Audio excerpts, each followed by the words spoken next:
1 year had passed since the war ended, and the galaxy had become something entirely new. The Galactic Council was gone. Its grand chamber, converted into a memorial for every victim of discrimination and violence that the old order had ignored. In its place stood the Assembly of the Terran Accords, a governing body built on principles that would have seemed impossible just 18 months ago. Ambassador Eunice Young, now Chancellor Siang, stood before the Assembly's first anniversary gathering, looking out at representatives from 63 species who had chosen to join humanity's new order. "We did not build this alliance to dominate the galaxy," she declared, her voice carrying across the vast chamber with quiet authority. "We built it because domination is what we endured for 60 years, and we refused to become what we fought against." The representatives listened in silence, many of them still adjusting to a reality where their words carried equal weight to those of species that had once dismissed them as inferior. "The Terran Accords have one absolute principle," Siang continued. "No species will ever again be treated as lesser than another, and any who violate that principle will face the consequences that we once demonstrated to the coalition." She paused, her eyes sweeping across the gathered delegates. "This is not a threat," she clarified. "It is a promise. And humanity keeps its promises." The changes across the galaxy had been swift and dramatic. The Veth Dominion no longer existed. Its territory had been divided among the species it had conquered and oppressed.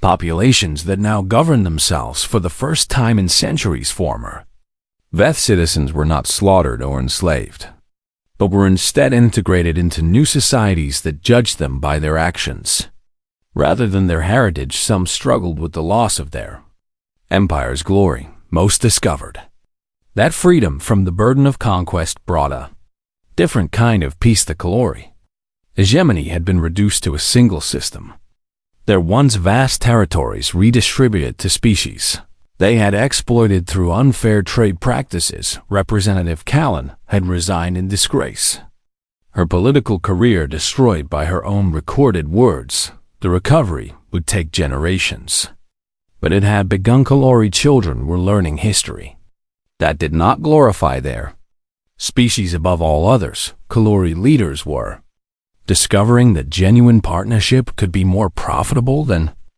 exploitation, and slowly, painfully, the Kalori were learning humility. The species that had shown humanity kindness during the dark years were elevated to positions of genuine partnership. In the new order, the Rithani Collective held permanent seats in the Accord's governing council, their scientific expertise valued, and their counsel sought on matters of policy. And Principal Counselor Chancellor Tyvan had become the Accord's primary liaison between human and non-human members, her understanding of both cultures making her invaluable in building bridges that might otherwise have remained impossible. The Meneth Collective had been granted territories that their population had long deserved, but never received under the old council's discriminatory allocation systems. Their kindness in sheltering human refugees during the war had not been forgotten, and they found themselves treated not as a minor species to be tolerated, but as friends to be treasured. Fleet Commander Dowan Park had retired from military service, declining the honors and positions that humanity's grateful government had offered. Instead, he had returned to the rebuilt colony on Moran 4, where 12,000 graves stood as silent testimony to the cost of galactic arrogance. He had used his personal resources to establish a school there, an institution that accepted students from any species and taught them the history that had led to the war and the principles that might prevent future conflicts. His students called him simply Teacher Park, and he preferred it that way. "We won the war," he told each new class on their first day. "But winning a war means nothing if we do not also win the peace." His most promising student was a young Veth whose parents had died in the conflict. The boy had every reason to hate humanity, But Park's patient guidance had shown him that hatred was a choice, not a destiny. The galaxy continued to heal. Trade routes reopened under fair regulations that gave all species equal access. Colony assignments were redistributed based on need and capability rather than political favor. Diplomatic disputes were resolved through mediation rather than dismissal, and throughout it all, humanity remained vigilant. The weapons that had crushed the coalition were not dismantled, but were maintained and improved. A reminder to any who might consider returning to the old ways. Speak softly, Chancellor Xiang often said when asked about humanity's military stance. But never forget how to shout. On the anniversary of the Moran 4 massacre, a memorial ceremony brought representatives from across the galaxy to pay respects at the site where 12,000 human beings had died. Among the attendees was a Kalori delegation, their luminous skin dimmed with genuine grief as they laid flowers at the base of the central monument. No one had forced them to come. No one had demanded this gesture of respect. They had come because understanding had finally arrived. Even if it had required a war to deliver Ida Kalari, child, perhaps 6 years old, wandered away from her family during the ceremony and found herself standing before an elderly human woman who sat alone on a bench overlooking the memorial garden. "Why? Are you sad?" the child asked with the directness that only children possess. The woman smiled gently, her eyes wet with tears that had been falling for a year and might never fully stop. "I lost my daughter here," she replied. "A long time ago." The child considered this with the seriousness of youth confronting concepts too large for easy understanding. "My grandmother says humans are scary now," she admitted. "She says everyone is afraid of what humans might do." The woman nodded slowly. "Your grandmother is not wrong," she acknowledged. "We became something frightening because the galaxy gave us no choice." She looked down at the child, her expression softening. "But we did not become monsters," she continued. "We could have destroyed your homeworld. We could have exterminated species that wronged us. We could have built an empire of fear and oppression." The child's large eyes widened. "Why did you not?" she asked. The woman reached out and gently touched the child's luminous cheek. "Because that is not who we are," she said simply. "We are human. And being human means choosing to be better than our anger, even when our anger is justified." The child thought about this for a long moment. "I think I understand," she finally said. "You are not scary because you are powerful. You are scary because you are powerful and you choose to be kind anyway." The woman's smile widened, and for the first time in a year, something like peace touched her features. "Yes," she agreed. "That is exactly right. Across the galaxy, in 1,000 languages." The new proverb continued to spread. "Patience is a human gift," the saying went. "Do not make them take it back." But alongside that warning, a new understanding was emerging. Humanity had fought not for conquest or revenge, but for respect. They had built not an empire, but a partnership, and they had proven that the species once dismissed as the galaxy's strays had always possessed something that their former masters could never have imagined: the wisdom to know that true strength lies not in the power to destroy, but in the choice to build something better. The assembly of the Terran Accords gathered each year on the anniversary of the war's end, and each year Chancellor Xiang began the proceedings with the same words. "We remember what we were," she would say. "We honor what we endured. And we commit ourselves to ensuring that no species ever faces what we faced." The chamber would fall silent. Humanity's patience was broken once, she would conclude. "Let us build a galaxy where it never needs to be broken again," and across 63 worlds, beings of every shape and origin would bow their heads in agreement. The galaxy had changed. Humanity had changed it, and perhaps, after all the pain and all the loss, It had finally become something worth protecting. The battle lasted 11 minutes, 800 Veth warships. Each one a masterpiece of military engineering that had taken years to construct and crew with trained warriors, were reduced to twisted metal and frozen corpses in less time than it took most species to eat a meal. Viceroy Thesok watched from his bridge as his fleet died around him, his predator's confidence crumbling into something he had never experienced in his long career of conquest: fear. The human weapons were unlike anything the galaxy had ever seen. Gravity manipulation devices crushed ships into dense spheres of compressed matter, killing crews instantly as their vessels collapsed around them. Energy beams cut through Veth shields as if they did not exist, slicing warships into burning sections that tumbled through the void. Missiles that moved faster than sensors could track delivered payloads that turned proud vessels into expanding clouds of debris. And through it all, the human ships moved with a coordination that seemed almost supernatural, anticipating Veth maneuvers before they were executed and countering them with brutal efficiency.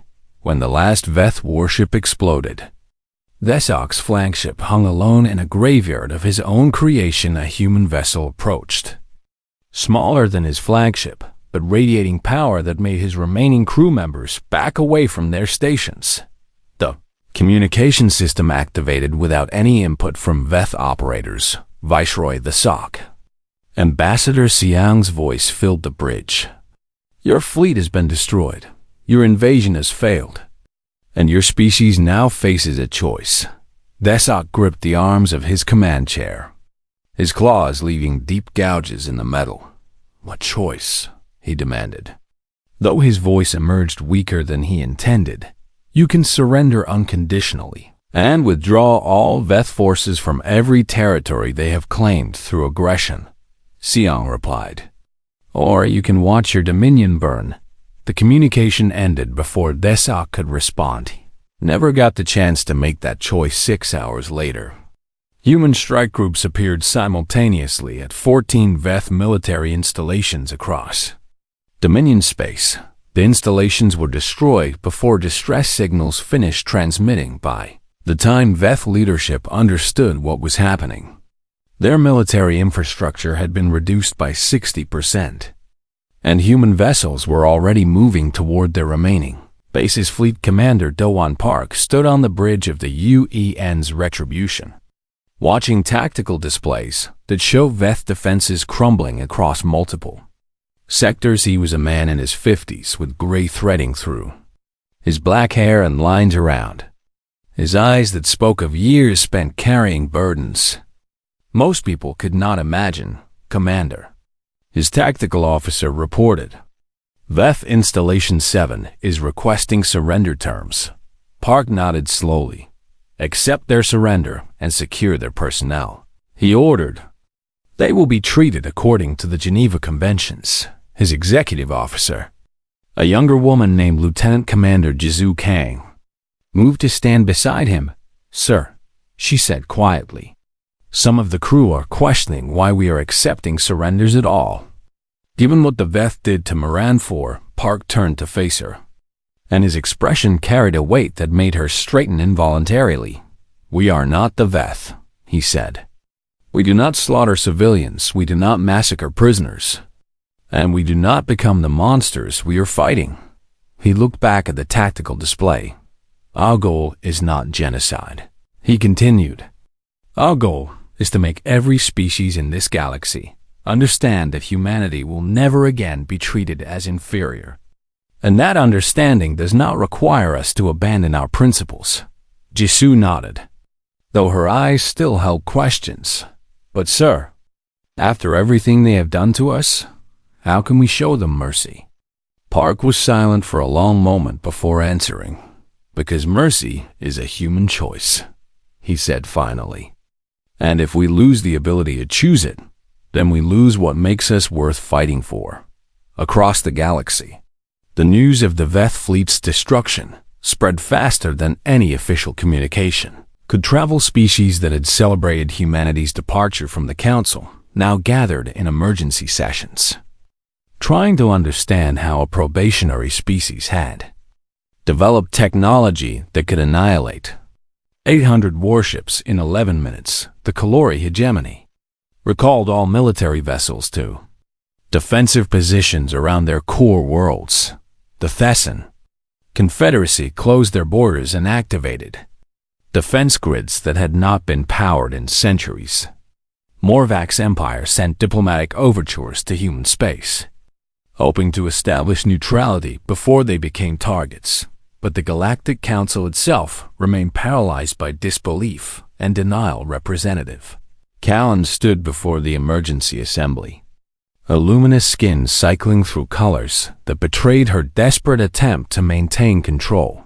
"This is clearly an exaggeration," she insisted. "Human propaganda designed to frighten us into submission." A holographic display activated in the center of the chamber, and Viceroy Thesok's face appeared, haggard and defeated. "Transmitting from a human detention facility. It is not propaganda," the Veth leader said, his voice hollow. "I watched 800 of my finest warships die in 11 minutes, and I have since learned that every major Veth military installation has been destroyed." He paused, and when he continued, his words carried the weight of absolute certainty. "Humanity is not the species we believed them to be," Thesok declared. "They are something else entirely, and if you are wise, you will surrender before they decide that diplomacy is no longer worth their time." The transmission ended, and the chamber erupted in chaos. Kalin tried to restore order, but her voice was drowned out by the panicked discussions of representatives who had suddenly realized that their laughter might have consequences.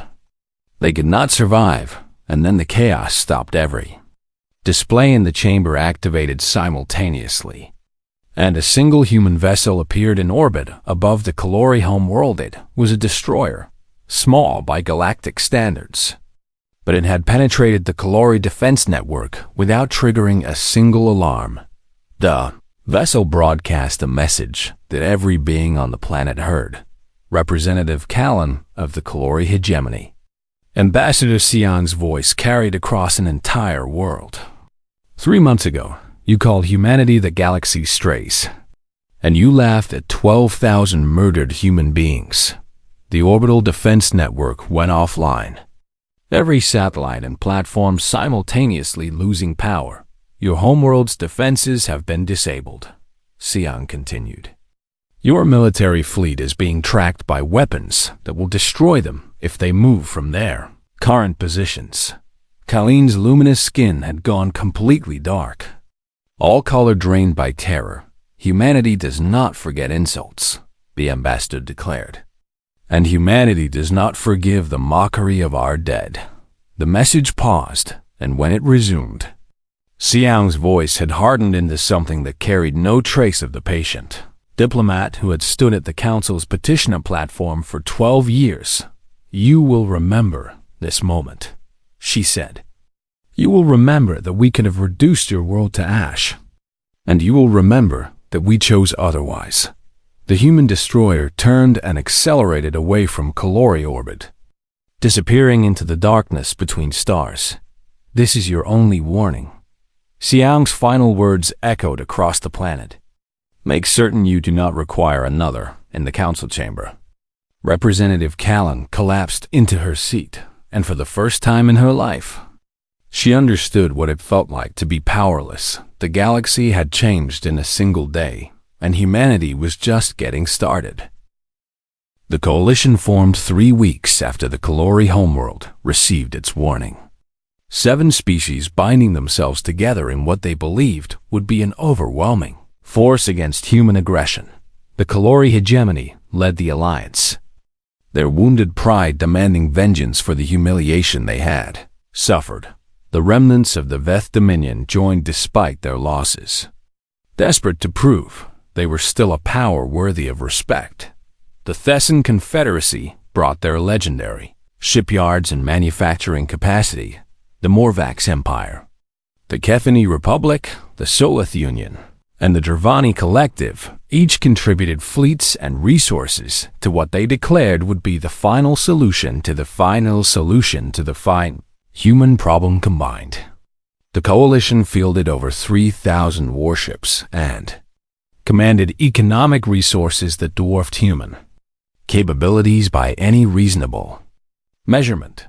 Their strategy was simple, but historically effective. They would overwhelm humanity with numbers, strike at multiple targets simultaneously, and force a surrender through sheer attrition.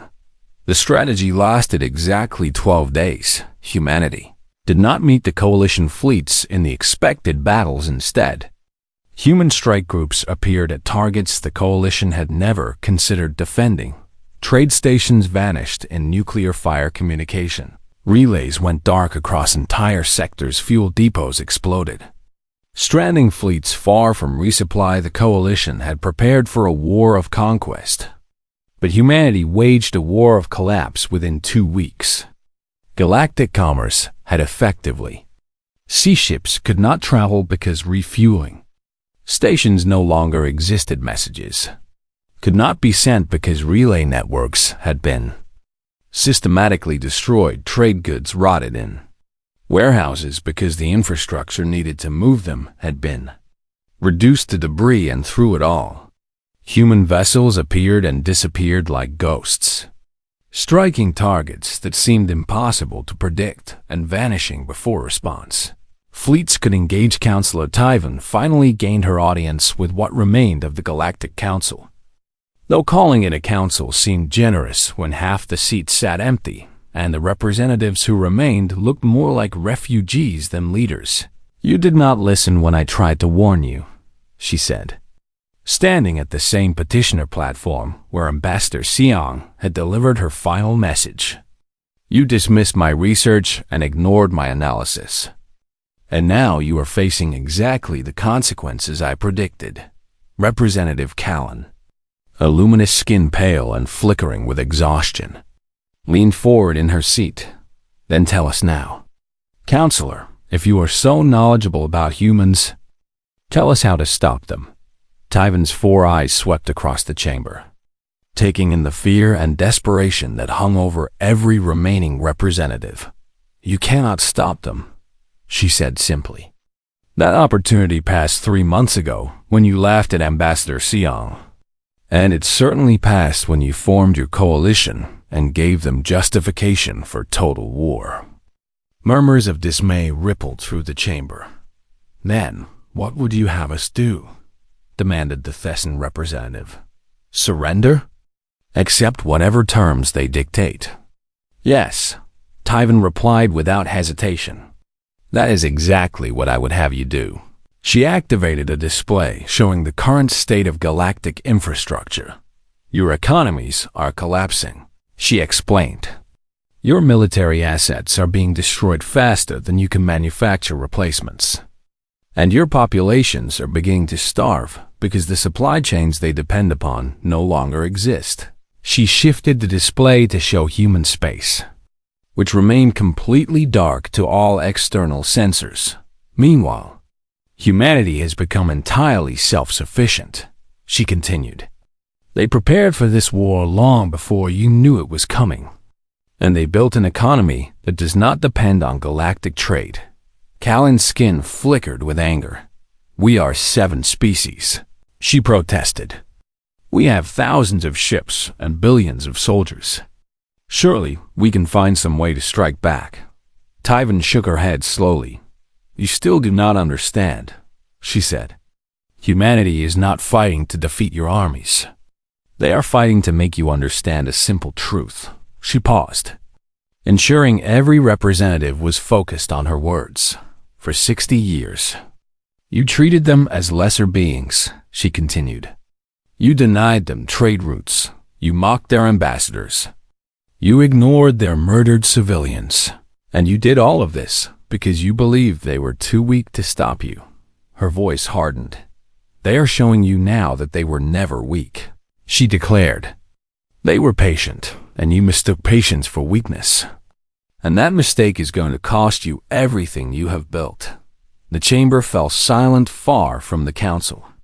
The coalition was learning the same lesson through far more painful means. The Kalori economy imploded first. Their entire civilization had been built on trade. And when the trade routes collapsed, their prosperity collapsed with them food. Shortages began within days, energy rationing. Followed within weeks, civil unrest erupted as populations that had enjoyed abundance suddenly faced the reality of scarcity. The Veth Dominion fared even worse. Their military had been their identity, and humanity had systematically dismantled it. Veth worlds fell into chaos as the power structures that had maintained order crumbled. Former conquests rose in rebellion. Sensing that their overlords could no longer suppress them, the Emperor of the Veth broadcast a surrender that humanity did not acknowledge. The message simply went unanswered, and Veth ships continued to die. Coalition species began turning on each other, blaming one another for the decision to fight, and demanding that others bear the costs of surrender. The Morvax Empire withdrew from the coalition and began secret negotiations with human representatives. The Kethani Republic followed within days. The alliance that had promised to overwhelm humanity dissolved into mutual recrimination and desperate attempts to secure individual survival. And through all of this, the species that had refused to join the coalition watched and learned. The Ridhani Collective had declared neutrality from the beginning. Their leadership, swayed by Councillor Tyvan's analysis, human vessels passed through Ridhani space without incident, sometimes even stopping at Ridhani stations to resupply. The Meneth Collective had gone further when human civilian ships needed refuge during the early days of the war. The Meneth had opened their worlds without hesitation. They remembered that they too had once been a probationary species, dismissed and ignored by the galactic powers. They remembered the kindness that a young human ambassador had shown them decades ago, when humanity had nothing to gain from such gestures, and when human representatives arrived to discuss the post-war order. The Meneth found themselves treated not as inferiors or subordinates, but as partners. Ambassador Siong reappeared on galactic communications exactly 2 months after the war began. Her face filled screens across dozens of worlds, and her words silenced every argument and debate. "The coalition has been defeated," she announced. "Your fleets are destroyed, your economies are broken, and your populations are beginning to understand the cost of arrogance."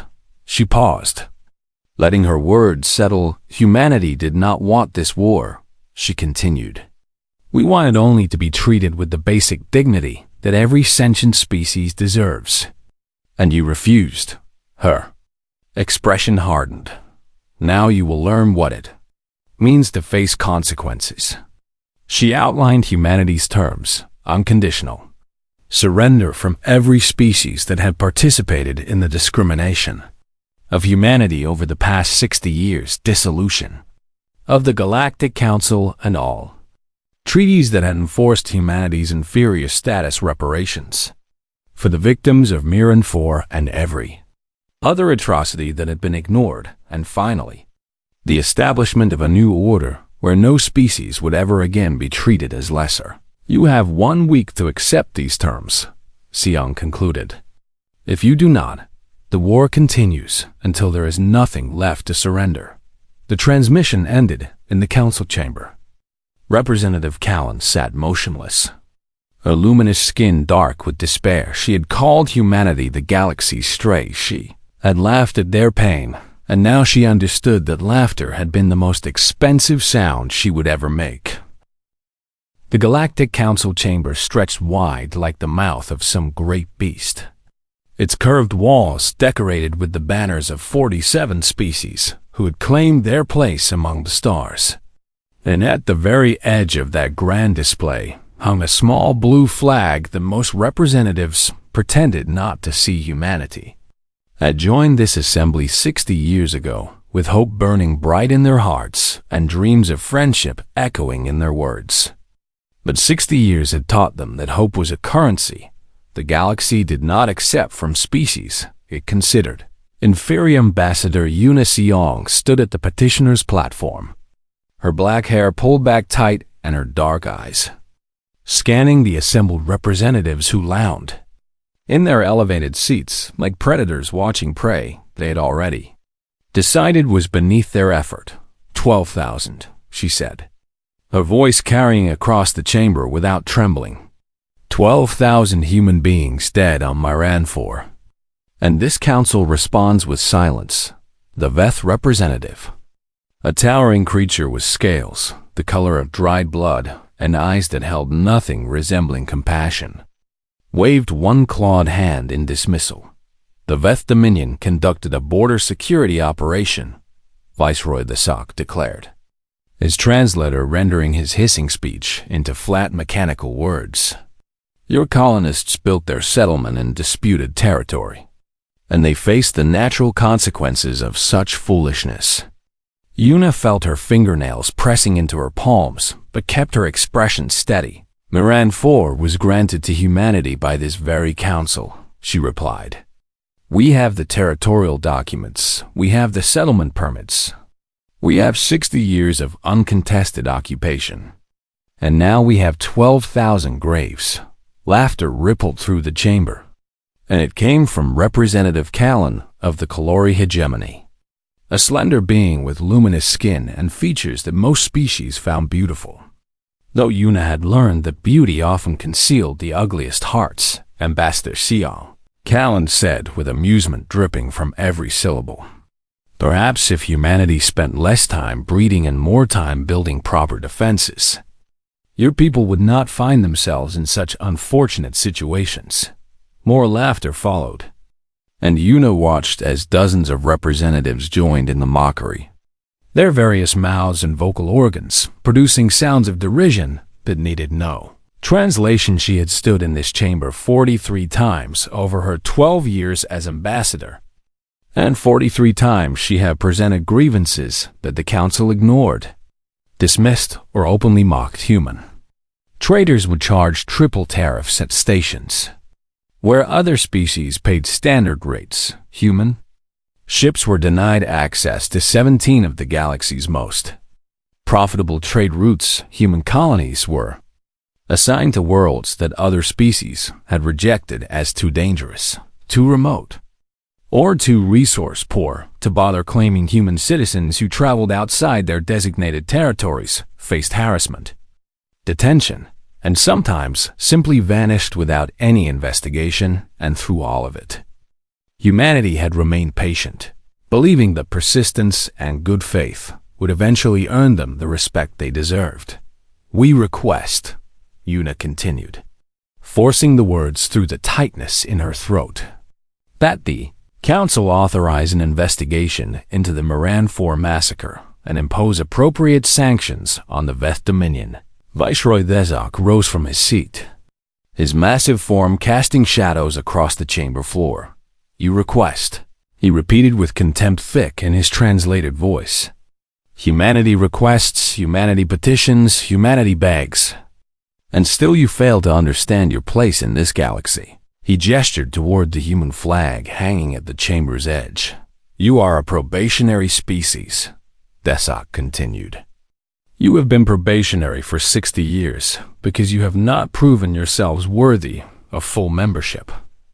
And until you do, your requests carry no weight in this chamber.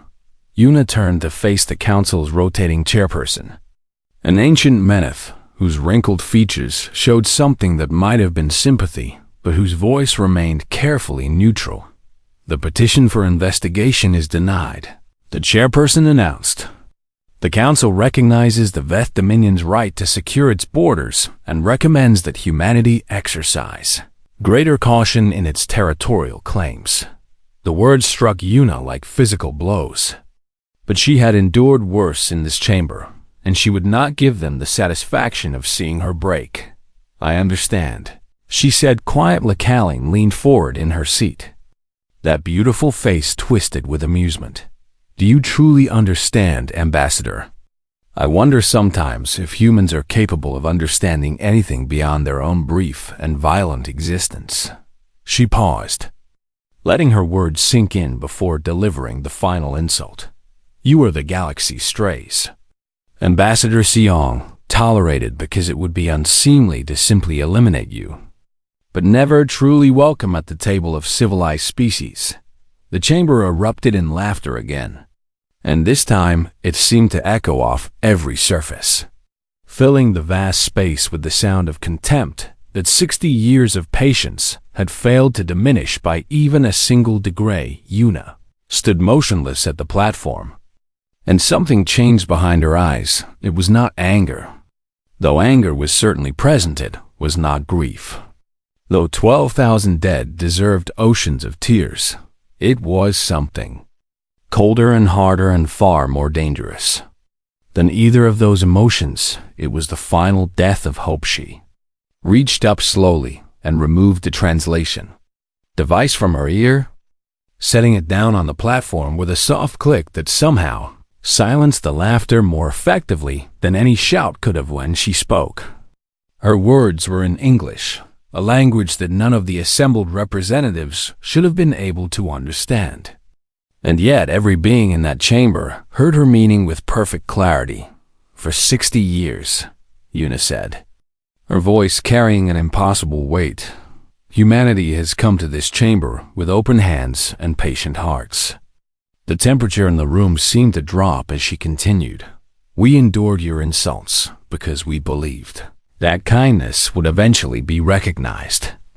Viceroy Dazak shifted uncomfortably in his seat, his predator's instincts suddenly warning him of danger. His conscious mind could not identify. "We accepted your restrictions because we believed that compliance would eventually earn respect." Kaline's luminous skin flickered, with colors that indicated confusion and the first stirrings of unease. "We buried our dead in silence because we believed that dignity would eventually be rewarded." The ancient Meneth chairperson leaned forward, and now that sympathy in their eyes had transformed into something that looked almost like fear. "You will remember this moment," Yuna declared, and her words seemed to press against the walls of the chamber like a physical force. "You will remember the day you laughed at 12,000 graves." She turned and walked toward the chamber doors, her footsteps echoing in the absolute silence that had fallen over the assembly. "You will remember," she continued without looking back, "and you will wish with every fiber of your being that you had chosen differently." The human delegation rose as one and followed their ambassador. 17 men and women who had spent years being dismissed and mocked and treated as lesser beings. The massive doors swung open before them, and as Yuna crossed the threshold, she paused just long enough to speak her final words to the Galactic Council. "Humanity's patience has ended, and you will learn exactly what that means." The doors sealed behind the human delegation, with a sound like a tomb closing in the chamber. 47 species sat in stunned silence, and though none of them would admit it in that moment, every single one of them felt a chill running through whatever served as their spine. Representative Callan was the first to speak, her voice carrying a forced lightness that fooled no one. "Well," she said, "that was rather dramatic, was it not?" The laughter that followed was thin and uncertain, and it faded quickly into a silence that felt heavier than before in the shadows of the observation gallery. Councillor Tyvan of the Rithani watched the empty platform where the human ambassador had stood, and unlike her colleagues below, she did not laugh. She had studied human history, and she knew exactly what happened when that species stopped asking and started taking. The galaxy had just made an enemy it did not understand, and by the time understanding came, it would be far too late for apologies. 3 months of silence had passed since humanity walked out of the Galactic Council chamber, and in that time the galaxy had learned to celebrate what it believed was a victory. Calori hegemony wasted no time expanding into trade routes that humans had once traveled, their merchant fleets growing fat on profits that now flowed uncontested into their coffers. The Veth Dominion announced plans for further expansion into what they called unclaimed territories. which everyone understood meant human colonies, too far from Earth to receive. Protection representatives who had laughed at Ambassador Xiong now boasted about how they had finally put humanity in its place, and elaborate parties were held to commemorate the departure of the galaxy's most troublesome probationary species. But beneath the celebrations, a strange unease had begun to spread. It started with the silence itself. Human space had gone completely dark on the day their delegation left the council chamber, and it had remained dark ever since. No communications emerged from their borders, no trade ships departed their stations, no diplomatic messages arrived at any embassy. The border between human territory and the rest of the galaxy had become a wall of absolute nothing, and every attempt to penetrate that wall had failed. Kallian of the Kalori sat in her private office, reviewing reports that made less sense with each passing week, her luminous skin flickering with colors that indicated frustration and growing concern. 17 scout ships, she murmured to her aide. 17 ships sent across the human border, and not one has returned or transmitted any data. The aide, a young Kalori whose skin had not yet learned to hide emotions, flashed bright yellow with anxiety. The Veth have lost even more, the aide reported. Their intelligence division sent 43 vessels of various sizes, and all have simply vanished. Callan waved her hand dismissively, though her colors betrayed her uncertainty.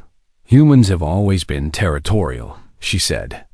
They are probably destroying any vessel that enters their space as some sort of childish retaliation for their council defeat. But even as she spoke the words, she knew they did not quite fit. Humans were many things, but they had never been particularly effective at military operations. Their ships were slower than Veth warships and less maneuverable than Kalori cruisers. Their weapons technology lagged behind at least a dozen species. Their population was spread thin across colonies that they could barely defend. How were they intercepting every single vessel that crossed their border? Far across the galaxy, in the research archives of the Rithani Collective, Counselor Tyvan had abandoned her official duties to pursue a personal obsession that her colleagues found disturbing. She sat surrounded by holographic displays showing human history in all its bloody and remarkable detail, her 4 eyes scanning documents and recordings that most species had never bothered to study. The Second World War, she muttered to herself, manipulating the display to show industrial production charts. They converted their entire economy to military manufacturing in less than 2 years. She shifted to another period, the rebuilding of Europa after the Great Collapse, completed in 18 months when projections suggested it would take a decade. Another shift, the Martian terraforming project, declared impossible by their own scientists, finished ahead of schedule through sheer collective determination. Her assistant entered the archive and paused at the sight of his superior surrounded by human historical data. "Counselor," he said carefully, "the science division is asking why you have missed 3 consecutive research meetings." Tyvan did not look up from her displays. "Because I am conducting research that may determine whether our species survives the next decade." The assistant's confusion was evident in the way his secondary eyes blinked rapidly. "Counselor, with respect, the humans have retreated to their own space and gone silent. Hardly a threat to anyone." "That," Tyvan replied, finally turning to face him, "is exactly what concerns me." She gestured at the historical display surrounding them. "Humans do not retreat," she explained. "They regroup, they adapt, they transform themselves into whatever they need to become in order to survive. And they do it faster than any species in galactic history." She pulled up a specific recording showing human soldiers in ancient conflicts. When they are pushed to the edge, they do not surrender.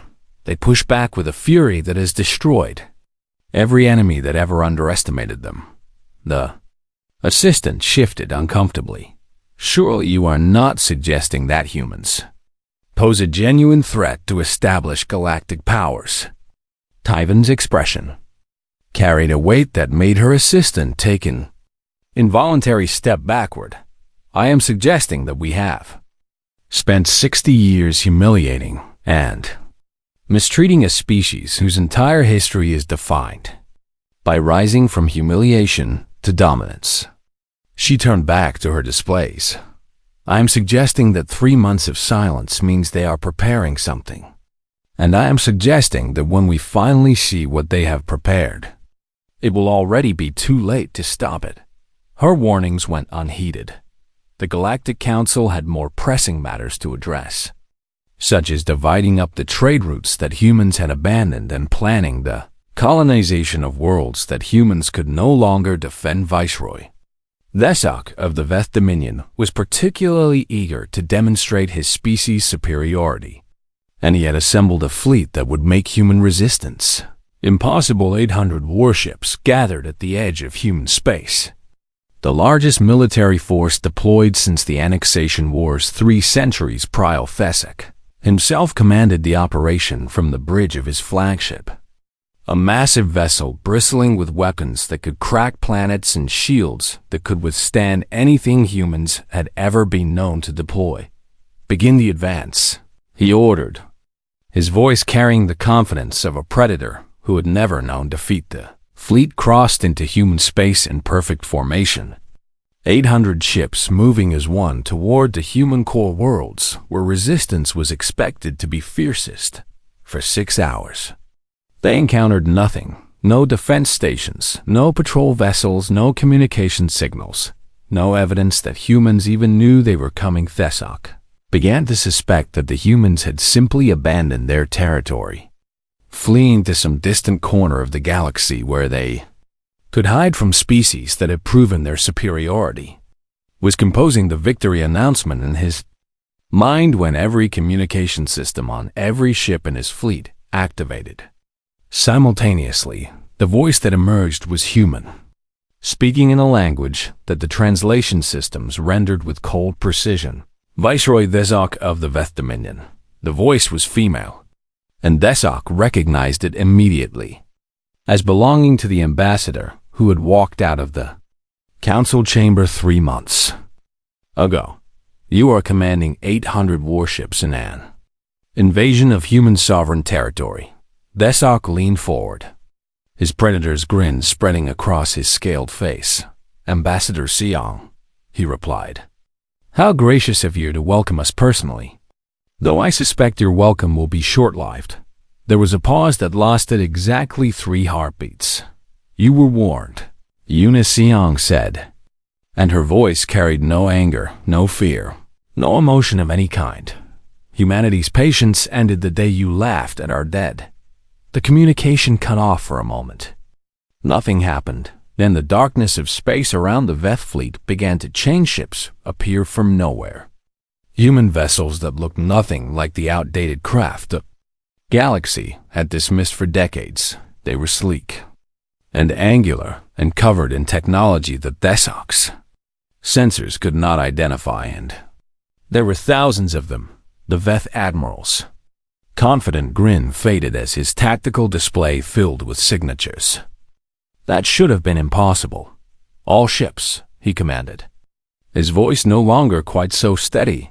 Battle formation. Prepare to engage. But even as his fleet began to respond, the first human weapons fired, and in that moment, the galaxy learned that 3 months had been more than enough time for humanity to become something entirely new.